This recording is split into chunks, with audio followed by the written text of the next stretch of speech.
Hey everyone, in this video I will be showing you how to download and install Python in Windows. So let's get started. First thing, just Google Python. You'll be having the official link of python.org. Click it and here we will be having the downloads, and this is the latest version of Python, which is Python 3.13.5.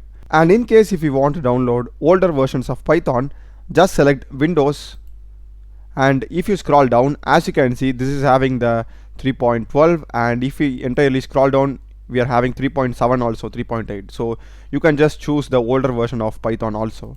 So in our case, let's just go with the latest one. So I'll just click here. So this will just download the setup file, just 27 MB in size. Just open it and we'll be getting the Python setup like this. Here make sure that you are checking both of these checkboxes and just select install now. Click on yes, and this will take some time. Just be patient.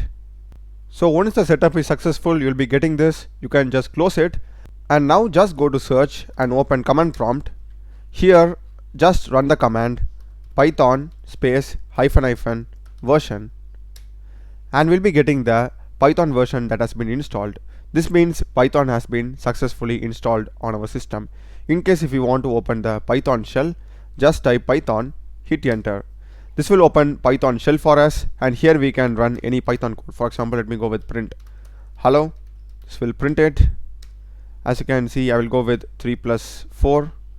This will give us the result. And what if you wanted to run Python code? Alright, in case if you have Visual Studio Code, you can just quickly run it by creating a Python file.